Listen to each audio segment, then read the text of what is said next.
नमस्कार दोस्तों, आज हम आपके लिए भागवत गीता से कुछ ऐसी बातें लेकर आए हैं जिसे जानना और सबसे ज्यादा उसे समझना जरूरी है, क्योंकि हम जानते बहुत कुछ है पर उस पर कभी गौर नहीं करते।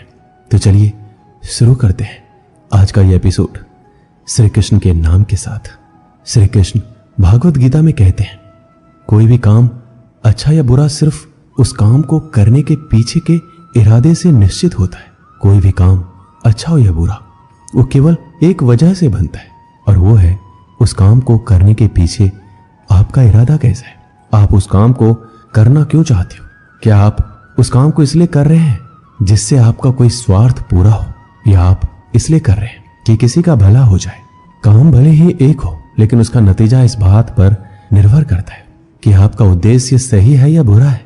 महाभारत के युद्ध में पांडव भी युद्ध कर रहे थे और कौरव भी युद्ध कर रहे थे, लेकिन दोनों के उद्देश्य बिल्कुल विपरीत थे। पांडव अपने धर्म के लिए युद्ध कर रहे थे और कौरव अधर्म के लिए युद्ध कर रहे थे। दोनों एक ही मैदान में थे और दोनों ही अपनी पूरी ताकत के साथ एक दूसरे से लड़ रहे थे, लेकिन दोनों का काम एक होने के बाद भी और मेहनत भी एक होने के बाद भी कौरव हार गए और पांडव जीत गए। इसके पीछे का एक ही कारण था, और वो है उनके काम को करने के पीछे का इरादा। एक का इरादा सही और एक का गलत था। भागवत गीता में श्री कृष्ण कहते हैं, इंसानियत के सिवाय इस दुनिया में कुछ भी नहीं रहता है। इंसान जब पैदा होता है नंगा आता है, जब वो मरता है ऐसे ही जला दिया जाता है, उसके साथ कुछ भी नहीं जाता। जिंदगी में जो कुछ भी यहां आने पर मिला है वो आपको आने से पहले किसी और का था, और जब आप यहां से चले जाएंगे तो किसी और का हो जाएगा। जो पैसे आज आपके पास है, जो नाम आज आपके पास है, जिस पोजीशन पर आप आज हैं, उससे पहले उस पोजीशन पे कोई और था। आज भले ही आप हो, लेकिन कल कोई और आपसे वो छीन लेगा। यही सृष्टि का नियम है और यही भागवत गीता की सबसे बड़ी सीख है जो हर एक पृथ्वीवासी को समझनी चाहिए। तो अगर बदलाव इस दुनिया का नियम है, तो ऐसी कौन सी चीज है जो हमेशा रहती है, जो हमारे मरने के बाद भी इस दुनिया में रहेगी? वो चीज है इंसानियत। सबसे पहले एक अच्छा इंसान बनिए, और हर एक मनुष्य उस परमात्मा का अंश है जो हमारे सीधे तार उस परमात्मा से जुड़े हुए हैं। जो हमारी आत्मा कभी गलत नहीं हो सकती, पर हम शरीर के सुखों के लिए गलत कर्मों को करने में लग जाते हैं और उनका नतीजा भी गलत होता है। आज हमारे पास जो कुछ भी है, चाहे हमारा प्यार हो या रिश्ता हो या पैसा या नाम, एक दिन हमसे छिन जाएगा, दूर चला जाएगा। यही सृष्टि का नियम है। जो कल किसी और का था वो आज आपका है, लेकिन जो आज आपका है वो आने वाले दिनों के बाद किसी और का हो जाएगा। श्रीमद् भागवत गीता में श्री कृष्ण कहते हैं, आप जैसा सोचते हो वैसा बन जाते हो। आज आप अपने जीवन में जो कुछ भी हो, केवल और केवल आपकी सोच की वजह से हो। आज कोई भी इंसान अगर किसी लेवल पे है, चाहे वो लेवल ऊपर हो या नीचे, वो सिर्फ उस इंसान की सोच की वजह से है। अगर एक भिखारी भी अमीर बनना चाहे तो बन सकता है। दुनिया में कोई ऐसी ताकत नहीं है जो उसे अमीर बनने से रोक सके। श्री कृष्ण कहते हैं, सच्चाई और अच्छाई को कभी हराया नहीं जा सकता, ना कभी छुपाया जा सकता है। इसलिए सच कहने और अच्छे कामों को करने से कभी मत डरिए। सच्चाई और सूरज को ज्यादा देर तक छिपाया नहीं जा सकता। एक वक्त आने पर इनको दुनिया के सामने आना ही पड़ता है। आप उनको सामने आने से नहीं रोक सकते। इसलिए अगर आज आप कोई ऐसा काम कर रहे हैं जो गलत है और जिसमें झूठ है, तो आपको उस काम को तत्काल ही छोड़ देना चाहिए, क्योंकि किसी ना किसी दिन आपकी सच्चाई इस दुनिया के सामने जरूर आएगी। हम सब अपने जीवन में बहुत सारे झूठ बोलते हैं, किसी के आरोप से बचने के लिए या फिर अपना फायदा देखने के लिए। भागवत गीता में यह कहा गया है, अगर आप कोई ऐसा सच बोलते हैं जिससे किसी मासूम के साथ अन्याय होता हो, तो वह बोला गया सच अच्छा नहीं होता है। और अगर आप ऐसा असत्य बोलते हो जिससे किसी का भला होता है पर किसी का नुकसान भी नहीं होता है, तो बोला गया असत्य भी बुरा नहीं होता। इसमें महत्वपूर्ण बात यह है कि किसी के साथ अन्याय नहीं होना चाहिए। इस सत्य, असत्य और असत्य सत्य को समझना बहुत ही बारीकी का काम है। इसलिए अपने विवेक से 2 बार सोचने के बाद ही निर्णय लें कि आपको क्या बोलना चाहिए और क्या नहीं। भागवत गीता में श्री कृष्ण कहते हैं, हमें सिर्फ कर्म करने का अधिकार है, फल के बारे में ना सोचें। आपको काम करने की तो छूट है, लेकिन अपने आपके उस काम में होने वाली जीत और हार में खुद को बांध करके नहीं रखना चाहिए। ये एकमात्र ऐसी चीज है जो अगर इंसान समझ ले तो उसका 100% दुख समाप्त हो सकता है। और वो बिना किसी परेशानी के मेहनत कर सकता है। ऐसी कोई मंजिल नहीं रह जाएगी इस दुनिया में जिसे वो हासिल ना कर सके। और सबसे शानदार बात तो ये होगी, सब कुछ प्राप्त करने के बाद उसे कभी घमंड नहीं होगा। आपको कभी भी किसी काम को करने का उद्देश्य ये नहीं होना चाहिए कि अगर इस काम को मैं अगर कर लूंगा तो मुझे ये फल प्राप्त हो जाएगा। अक्सर होता यह है कि हम मेहनत तो बहुत कर लेते हैं, लेकिन उस मेहनत से ज्यादा हमारे मन में चिंता होती है, इच्छा होती है। हर वक्त हम ये सोचते हैं कि मैं इतना मेहनत तो कर रहा हूं, मुझे सफलता क्यों नहीं मिलेगी, मुझे तो सफलता मिलनी ही चाहिए। हमारी आशाएं बढ़ जाती है जितनी हमारी मेहनत होनी चाहिए। लेकिन अगर आप सफल नहीं हो पाते तो आपको एक बार जरूर याद रखनी चाहिए कि अगर आप इस काम में सफल नहीं हुए तो कोई और इंसान तो इस काम में जरूर सफल हुआ होगा, क्योंकि उसने आपसे ज्यादा मेहनत की होगी। लेकिन वो सफलता उसको न मिलकर आपको मिल जाती है तो उसके साथ में कहीं ना कहीं अन्याय हो जाता है, क्योंकि उसने आपसे ज्यादा मेहनत की है और उसके कर्म भी आपसे ज्यादा संघर्षशील रहे हैं। जिस दिन आपका कर्म ज्यादा संघर्षशील बन जाएगा उस दिन सफलता आपकी हो जाएगी। श्री कृष्ण कहते हैं, माफ करना महान व्यक्ति की निशानी है। इस दुनिया में सबसे हिम्मत वाले और सबसे ज्यादा ताकत वाले वो इंसान होते हैं जो माफ करना जानते हैं। एक बार जरा सोच कर देखिए कि भगवान को कौन सी चीज भगवान बनाती है। श्री भागवत गीता में भगवान श्री कृष्ण जी कहते हैं, चाहे वो कितना भी पापी इंसान क्यों ना हो, लेकिन अगर वो अपने बुरे कर्मों को करना छोड़कर अच्छे कर्म करना शुरू कर दे तो उसको वो अपना लेते हैं। यानी कि भगवान इस पूरी सृष्टि के मालिक होकर भी इतने नेक दिल हैं और उनके दिल में सबके लिए जगह है और उनके लिए सब सामान है। माफ करना महान व्यक्ति की निशानी है और माफ वही कर सकता है जो सामने वाले के किसी न किसी नजरिए से बड़ा हो। किसी की गलती होने पर उस पर नाराज होना या उस पर गुस्सा होना बहुत आसान काम है और ये काम कोई भी इंसान कर सकता है, लेकिन हिम्मत वाले इंसान गलती करने वाले इंसान को माफ करके उसको एक और मौका दे सकते हैं। इस दुनिया में जब कोई इंसान कुछ महान कार्य करता है तो बाकी की दुनिया भी ठीक वैसे ही करती है। श्री कृष्ण ने महाभारत में कही थी कि हे अर्जुन, अगर तू लड़ाई नहीं करेगा तो हर कोई तुझे और तेरे वंश को गालियां देगा कि अर्जुन कितना कायर था, लेकिन अगर तू युद्ध करके जीत जाएगा तो इससे आगे आने वाली जो दुनिया होगी उसमें तू एक उदाहरण होगा। और उदाहरण यह होगा कि धर्म की अधर्म पर जीत हो सकती है। और अर्जुन, जो तू करेगा उसकी बहुत बड़ाई होगी और तेरी आने वाली पीढ़ियां भी तेरी तरह ही कर्म करेगी। भगवान श्री कृष्ण के वाक्य में एक और गहरा अर्थ छुपा हुआ है और वो है, अगर आप अपने जीवन में किसी ऐसे लेवल पर हो जिस लेवल पर जाना किसी समान इंसान के लिए आसान बात नहीं होती, तो आपको अपने हाई पोजीशन से इस दुनिया में ऐसे उदाहरण प्रस्तुत करने चाहिए जिनसे सब लोगों की भलाई हो और सबको एक ही रास्ता दिखे। श्री कृष्ण भागवत गीता में कहते हैं, इस दुनिया में कुछ भी असंभव नहीं है। हमें ऐसा लगता है कि अपने मन को गुलाम बनाना मुश्किल है, लेकिन भागवत गीता में कहा गया है कि इस दुनिया में कुछ भी असंभव नहीं है। हम अपने दिमाग को, अपने विचारों को, खुद को वश में कर सकते हैं, बशर्ते अगर हम ऐसा करना चाहें और अगर इसका अभ्यास करें तो संभव है। जब श्री कृष्ण अर्जुन से कहते हैं, हे अर्जुन, तुझे अपने मन को काबू में रखकर अभी केवल और केवल अपने युद्ध पर ध्यान देना चाहिए, तो उसके बाद अर्जुन श्री कृष्ण से कहते हैं, हे भगवान, आपने ये कह तो दिया कि ये मन दुख और हर बीमारी की जड़ है, पर ऐसा तो हो ही नहीं सकता कि इंसान अपने मन को पूरी तरह से अपने काबू में कर ले। फिर ऐसा कौन सा तरीका है जिससे अपने मन को काबू में कर सकते हैं? इस प्रश्न पर भगवान श्री कृष्ण जवाब देते हुए कहते हैं कि दुनिया में कोई ऐसा काम नहीं है जिसको कोई इंसान नहीं कर सके। प्रयास से हर काम सफल बनाया जा सकता है। अगर कोई किसी पहाड़ को फतह करना चाहता है, अगर वो एक बार में ऐसा नहीं कर सकता तो उसे अपनी कोशिश जारी रखनी चाहिए। अगर आप किसी काम को करने में फेल हो रहे हैं, अगर आपको उस काम में सफलता हासिल करनी है, तो आपको अपनी असफलता होने की दर बढ़ानी होगी। आपको केवल इस बात पे ध्यान रखना है, अगर मुझे इस पहाड़ पर चढ़ना है तो मुझे सिर्फ चढ़ना है। आपको इस बात से मतलब नहीं रखना है कि आप 100 बार प्रयास करें या फिर 1000 बार। आपको चढ़ना है, मतलब चढ़ना है। भगवान श्री कृष्ण कहते हैं कि अभ्यास से सब कुछ संभव है, चाहे वो काम हो या मन को काबू में करना। दोस्तों, इस वीडियो में बस इतना ही। मैं आशा करता हूं कि इस वीडियो से आपने बहुत कुछ सीखा होगा। मिलते हैं अगली वीडियो में। अपना ख्याल रखिएगा। जय श्री कृष्ण।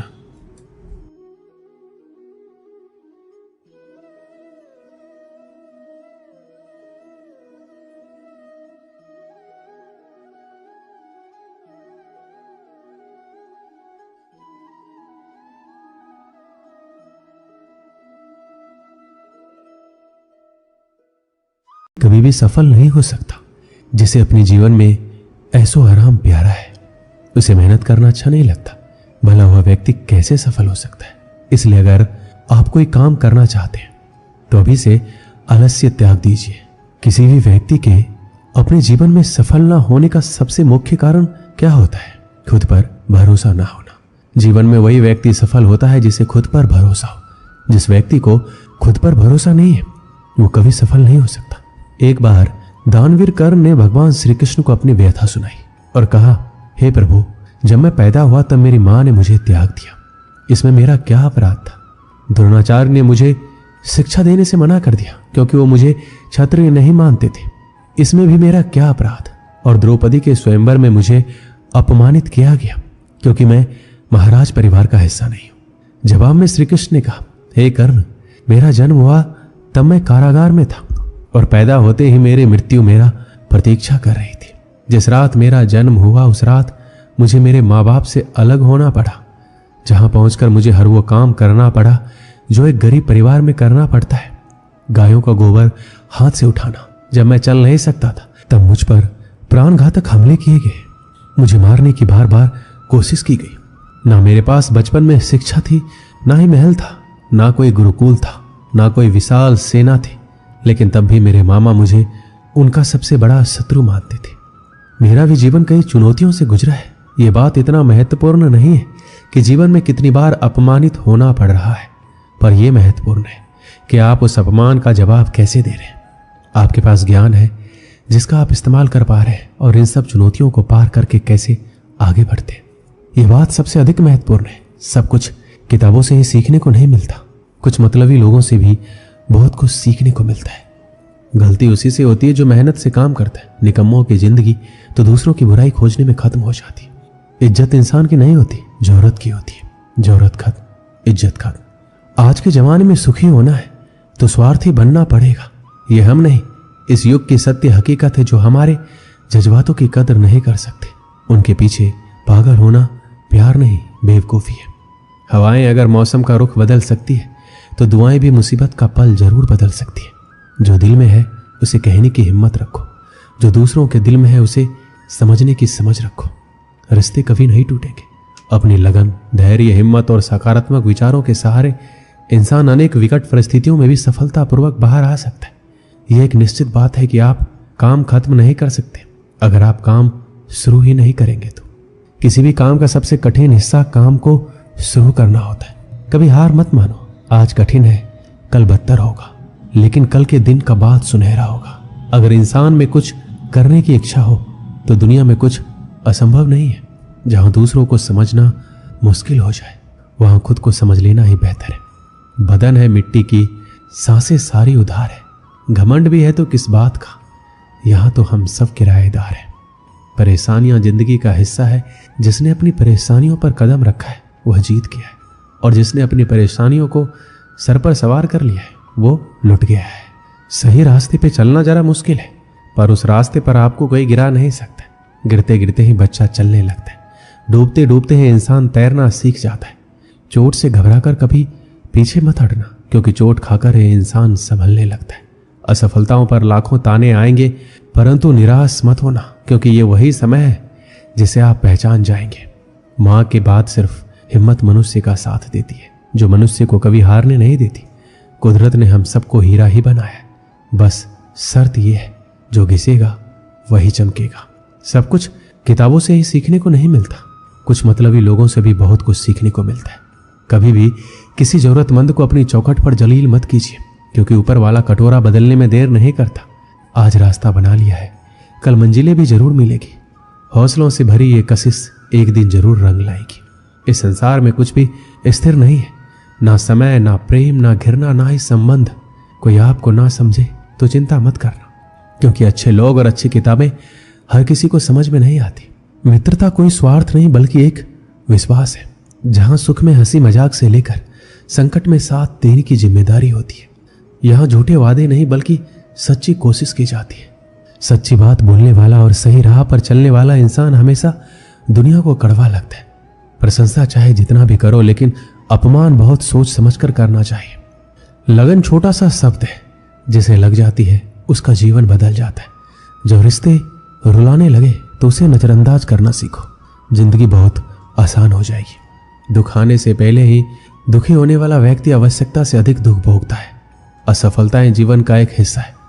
अगर आप कभी असफल नहीं होंगे तो आप कभी सीखेंगे ही नहीं, और जब आप सीखेंगे नहीं, परिणाम स्वरूप आप में बदलाव नहीं आएगा और ना ही आप कई चीजें सीख पाएंगे। इसलिए जीवन में असफलताएं बहुत महत्वपूर्ण है।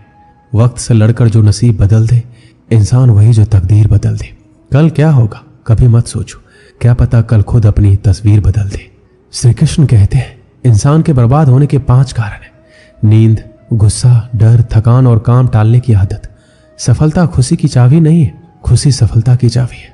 आप जो कर रहे हैं उससे अगर आप प्यार करते हो तो आप जरूर सफल होंगे। दूसरों का भला करने वाले मनुष्य को हमेशा कष्ट का सामना करना पड़ता है, क्योंकि हमेशा फल देने वाले वृक्ष को पत्थरों की मार सहनी पड़ती है। सत्य से कमाया हुआ धन हर प्रकार से सुख देता है, छल कपट से कमाया हुआ धन हमेशा दुख देता है। एक समझदार व्यक्ति वही है जो दूसरों को देखकर उसकी विशेषता को सीखता है, उससे तुलना और ईर्ष्या नहीं करता। एक समय की बात है, एक निर्धन व्यक्ति राजा के महल में माली का काम करता था। उसने राजमहल के बाग में कई प्रकार के फलों के पेड़ लगाए थे। जो फल पक जाते वो तोड़कर राजा के सामने प्रस्तुत कर देता। कई बार खुश होकर राजा उसे इनाम भी देते। एक बार बाग में आम, अंगूर और नारियल के फल हुए। माली टोकरी लेकर बाग में पहुंचा और सोचने लगा कि आज कौन सा फल महाराज के लिए ले जाऊं। कुछ देर सोचने के बाद उसने अंगूर तोड़ लिए और टोकरी में भरकर राजा के पास पहुंचा। उन दिनों राजा कुछ चिंतित था। उसे गुप्तचर द्वारा सूचना मिली थी कि पड़ोसी राज्य का राजा उस पर आक्रमण की तैयारी में। वह इस बारे में गहन सोच विचार में डूबा हुआ था। तभी माली उसके पास पहुंचा और चुपचाप उसके सामने टोकरी रखकर कुछ दूर जाकर बैठ गया। राजा मंथन करते करते टोकरी से अंगूर उठाकर खाने लगा। वह आधा अंगूर खाता और आधा फेंक देता, जो माली के ऊपर गिरता। जैसे ही अंगूर माली को लगता, वह कहता, भगवान तू बड़ा दयालु है। सोच विचार में डूबे राजा का ध्यान इस ओर नहीं था कि वह अंगूर माली के ऊपर फेंक रहा है। एक बार फिर उसने अंगूर माली के ऊपर फेंका और माली ने फिर से कहा, भगवान तू बड़ा दयालु है। इस बार राजा का ध्यान माली की ओर चला गया। उसने आश्चर्य से उसे देखा और पूछा, माली, मैं तुम्हें जूठे फल फेंक रहा हूं और तुम कह रहे हो भगवान तू बड़ा दयालु है। इसमें भगवान की दया कैसी है? माली ने उत्तर दिया, महाराज, आज बाग में 3 तरह के फल थे, आम, अंगूर और नारियल। मैं सोच रहा था आपके लिए कौन सा फल लाऊं। भगवान की दया से मेरी बुद्धि में आया कि आपके लिए अंगूर ले चलो, और मैं अंगूर ले आया।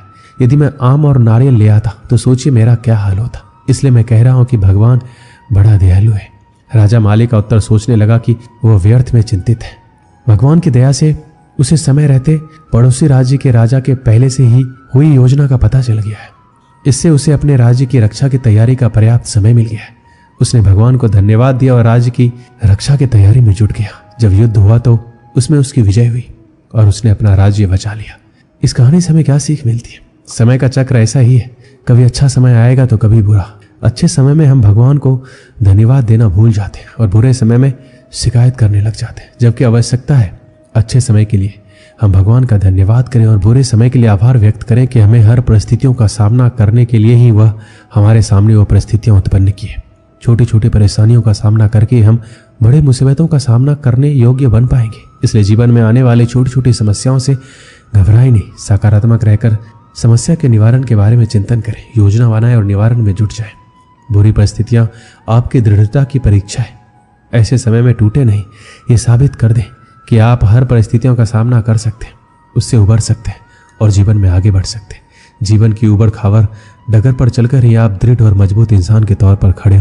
प्रत्येक व्यक्ति इस भौतिक शरीर रूपी रथ पर आरूढ़ है और बुद्धि इसका सारथी है। मन इसका लगाम है तथा इंद्रियां घोड़े हैं। इस प्रकार मन तथा इंद्रियों की संगति से ये आत्मा सुख या दुख को भोगता है। मृत्यु के समय जीव द्वारा विकसित की गई चेतना उसे दूसरे शरीर में ले जाती है। कौन क्या कर रहा है, कैसे कर रहा है, क्यों कर रहा है, इन सब से आप जितना दूर रहेंगे उतना ही आप खुश रहेंगे। अहंकार, घमंड, क्रोध और निष्ठुरता यह अज्ञान से उत्पन्न हुए आसुरी प्रकृति के लोगों के भुन है। इनका त्याग करना ही हमें अच्छा इंसान बनाता है। मोह उसी का करो जिस पर आपका अधिकार है। जिस पर आपका अधिकार ही नहीं है उसका मोह भी नहीं करना चाहिए। विषय वस्तुओं के बारे में सोचते रहने से मनुष्य को उनसे आसक्ति हो जाती है। इससे उनमें कामना यानी इच्छा पैदा होती है और कामनाओं में विघ्न आने से क्रोध की उत्पत्ति होती है। जितना हो सके खामोश रहना ही अच्छा है, क्योंकि सबसे ज्यादा गुनाह इंसान से उसकी जुबान ही करवाती है। श्री कृष्ण कहते हैं, हे अर्जुन, अपने परम भक्तों जो मेरा स्मरण या चित्त मन से मेरा पूजन करते हैं, मैं व्यक्तिगत रूप से उनके कल्याण का उत्तरदायित्व लेता हूं। जो लोग भक्ति में श्रद्धा नहीं रखते वो मुझे प्राप्त नहीं कर पाते, अतः वह भौतिक जगत में जन्म मृत्यु के मार्ग पर वापस आते रहते हैं। किसी काम की चिंता करना ठीक है, फिर चिंता इतना भी नहीं होना चाहिए कि वह काम ही बिगड़ जाए।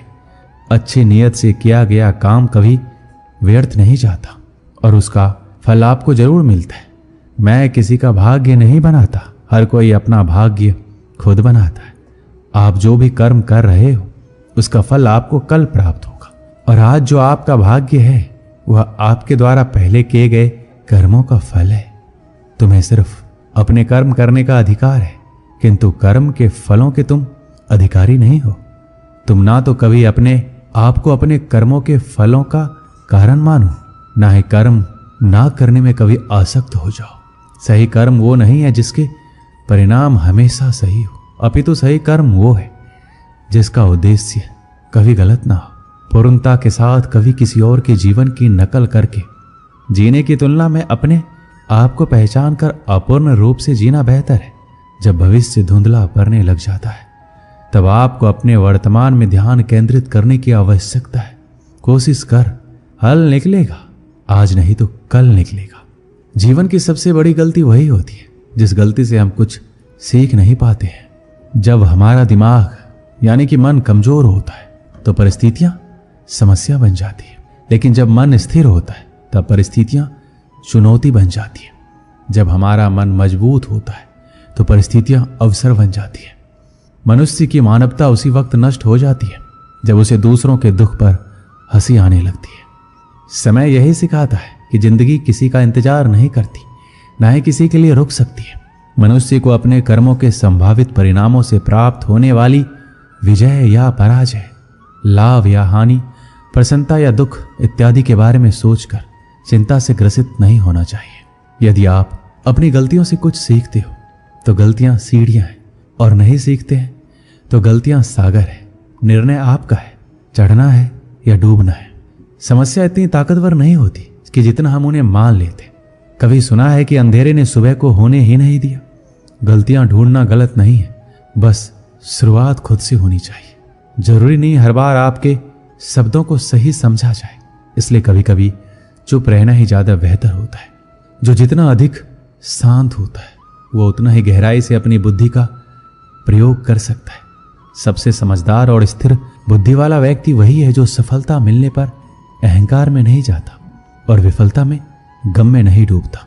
प्रशंसा हो रही हो तो ज्यादा सावधान रहने की जरूरत है। जिसने मन को जीत लिया है उसके लिए मन सर्वश्रेष्ठ मित्र है, किंतु जो ऐसा नहीं कर पाया उसके लिए उसका मन सबसे बड़ा शत्रु बना रहेगा। नकारात्मक विचारों का आना तय है, परंतु ये आप पर निर्भर करता है कि आप उन्हें कितना महत्व देते हैं। याद रखना, बेहतरीन दिनों के लिए बुरे दिनों से लड़ना पड़ता है। जीवन में कुछ भी स्थायी नहीं है, इसके लिए स्वयं को अधिक तनावग्रस्त ना करें, क्योंकि परिस्थितियां चाहे कितनी भी खराब हो बदलेगी जरूर। संसार में परेशानी देने वाली की हस्ती कितनी भी बड़ी क्यों ना हो, पर भगवान की कृपा दृष्टि से कभी बड़ी नहीं हो सकती। प्रेरणा का सबसे बड़ा स्रोत आपके अपने विचार है, इसलिए बड़ा सोचें। खुद को जीतने के लिए हमेशा प्रेरित करें। जिसने मन को जीत लिया है उसने पहले ही परमात्मा को प्राप्त कर लिया है, क्योंकि उसने शांति प्राप्त कर ली है। ऐसे मनुष्य के लिए सुख दुख, सर्दी गर्मी और मान अपमान एक जैसे होते हैं। मुश्किलें केवल बेहतरीन लोगों के हिस्से में आती हैं, क्योंकि वही लोग उसे बेहतरीन तरीके से अंजाम देने की ताकत रखते हैं। कोई कुछ भी कहे, बस अपने आप को शांत रखो, क्योंकि सूरज का तेज कितना भी क्यों ना हो समुद्र को सुखा नहीं सकता। जहां आपकी कोई कीमत नहीं वहां पर रुकना अनुचित है, चाहे वो किसी का घर हो या किसी का मन। जब कोई हाथ और साथ दोनों ही छोड़ देता है तब कुदरत कोई ना कोई उंगली पकड़ने वाला भेज देता है, और उन्हीं का नाम कान्हा है। जो मन को नियंत्रित नहीं करते उनके लिए वह शत्रु के समान कार्य करता है। दुनिया के सामने जीतने वाला विजेता नहीं होता, बल्कि किन रिश्तों के सामने कब और कहां पर हारना है ये जानने वाला भी विजेता होता है। जो लोग बुद्धि को छोड़कर भावनाओं में बह जाते हैं उन्हें हर कोई मूर्ख बना सकता है।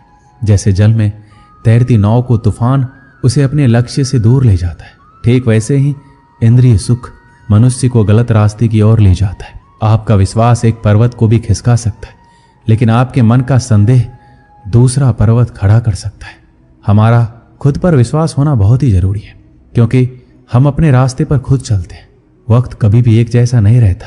उन्हें भी रोना पड़ता है जो बेवजह दूसरों को रुलाते हैं। अपनी इच्छा शक्ति के माध्यम से अपने आप को नई आकृति प्रदान करें। कभी भी स्वयं को अपनी आत्म इच्छा से अपमानित ना करें। इच्छा एकमात्र स्वयं का मित्र होता है और इच्छा ही एकमात्र स्वयं का शत्रु है। श्री कृष्ण कहते हैं, खुद को कमजोर कभी नहीं समझना चाहिए। अगर आप गिरते हो तो उठने का प्रयास करो, लड़ो और पूरी निष्ठा से अपना कर्तव्य कर्म निभाओ। बाकी सब कुछ मुझ पर छोड़ दो। हो सकता है हर दिन अच्छा ना हो, लेकिन हर दिन में कुछ अच्छा जरूर होता है। धैर्य रखिए। कभी कभी आपको जीवन में सबसे अच्छा पाने के लिए सबसे बुरे दौर से गुजरना पड़ता है। रोना बंद करो और अपनी तकलीफों से खुद लड़ना सीखो, क्योंकि साथ देने वाले भी शमशान से आगे नहीं जाते। समय जब न्याय करता है तब गवाहों की आवश्यकता नहीं पड़ती है। अगर साफ नियत से मांगा जाए तो ईश्वर किस्मत से बढ़कर देता है। जब भी विनाश होने का प्रारंभ होता है, शुरुआत में इंसान वाणी का संयम खोता है। जीवन में सब कुछ खत्म होने जैसा कुछ भी नहीं होता। हमेशा एक नई शुरुआत हमारा इंतजार कर रही होती है। जीवन में यदि खुश रहना है तो अधिक ध्यान उस चीज पर दें जो आपके पास है, उस पर नहीं जो दूसरों के पास है। उस दिन हमारी सारी परेशानियां खत्म हो जाएगी, जिस दिन हमें यकीन हो जाएगा कि हमारा सारा काम ईश्वर की मर्जी से होता है। एक समय की बात है, एक राज्य में एक राजा और गूंगे फकीर में गहरी मित्रता थी। राजा फकीर से अपने दिल की हर बात कहता और फकीर मुस्कुराते हुए सुनता। राजा फकीर से अपने दिल की हर बात कहता और फकीर मुस्कुराते हुए सुनता। राजा को उसका साथ इतना भाने लगा कि उसने उसकी रहने की व्यवस्था अपने महल में करवा दी थी। फकीर राजा के साथ महल में रहने लगा। समय गुजरता गया और राजा का प्रेम उसके प्रति बढ़ता गया। एक दिन राजा अपने काफिले के साथ राज्य भ्रमण पर निकला। फकीर भी उसके साथ था। शाम को वह राज्य के अंतिम छोर के गांव की स्थिति जानकर वापस लौट रहे थे। रास्ते में घना जंगल पड़ा। राजा का काफिला रास्ता भटक गया।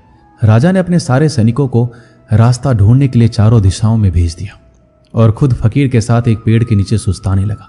उस पेड़ पर एक फल लगा हुआ था। राजा और फकीर दोनों भूखे थे। राजा ने पेड़ पर चढ़कर फल तोड़ लिया और उसके 6 टुकड़े कर दिए, 3 अपने लिए, 3 फकीर के लिए। अपनी आदत के अनुसार उसने अपना पहला टुकड़ा फकीर को दिया। फकीर फल खाकर मुस्कुराया और अपना हाथ आगे बढ़ा दिया। राजा ने दूसरा टुकड़ा भी फकीर को दिया। फकीर फल खाकर मुस्कुराया और फिर से अपना हाथ आगे कर दिया। राजा ने उसे तीसरा टुकड़ा भी दे दिया। एक एक करके फकीर 5 टुकड़े खा गया और 6वें के लिए भी आगे हाथ बढ़ा दिया। यह देखकर राजा को बड़ा क्रोध आया। वह बोला, ये मेरा तुम्हारे प्रति प्रेम है कि मैं तुम्हें अपने महल में अपने साथ रखता हूँ, हर सुख सुविधा तुम्हें मुहैया करवाता हूँ, पर आज मुझे पता चल गया कि तुम्हारे दिल में मेरे लिए जरा सा भी प्रेम नहीं है। भूखा मैं भी हूँ, किंतु तुम इतने स्वार्थी हो कि सारा फल खुद खा जाना चाहते हो। तुम्हारी असलियत में जान क्या, आज से हमारी दोस्ती खत्म। अभी इसी वक्त मेरी नजरों से दूर चले जाओ। यह सुनकर फकीर वहां से चला गया। फकीर जाने के बाद राजा फल का आखिरी टुकड़ा खाने लगा। फल को चबाते ही उसने फल थूक दिया। फल इतना कड़वा था कि उसे खाया ही नहीं जा सकता था। राजा को समझ आ गया कि फकीर क्यों सारे टुकड़े मांगकर खा जाना चाहता था, क्योंकि फकीर राजा से बहुत प्रेम करता था। राजा की दी हर चीज वह खुशी खुशी स्वीकार करता था और सदा मुस्कुराता रहता था। इसलिए जब राजा ने उसे फल दिया तो उसने स्वीकार कर लिया और कड़वा होने के बावजूद भी मुस्कुराते हुए खा गया। वह सारे टुकड़े इसलिए मांगकर खा जाना चाहता था ताकि राजा को इस बात का पता नहीं चल सके कि वह उसे कड़वा फल खिला रहा है। जब राजा के दिए गए मीठे फल उसने खुशी खुशी खाए थे तो कड़वा क्यों नहीं खाता। यह बात समझ में आने पर राजा पछताने लगा, मगर अब देर हो चुकी थी। अपने संदेह के कारण वह अपना परम मित्र खो चुका था। इस कहानी से हमें क्या सीख मिलती है? सच्चा दोस्त कभी आपका बुरा नहीं चाहेगा, वह आपको रोकेगा भी आपके भले के लिए। सच्ची दोस्ती हमेशा सहज कर रखे। दोस्ती के फल में संदेह का कीड़ा लग जाए तो उसे खराब होते देर नहीं लगती। इसलिए जब भी दोस्ती करें भरोसे की नींव पर करें। दोस्तों, इस वीडियो में बस इतना ही। मिलते हैं अगली वीडियो में। अपना ख्याल रखिएगा। जय श्री कृष्ण।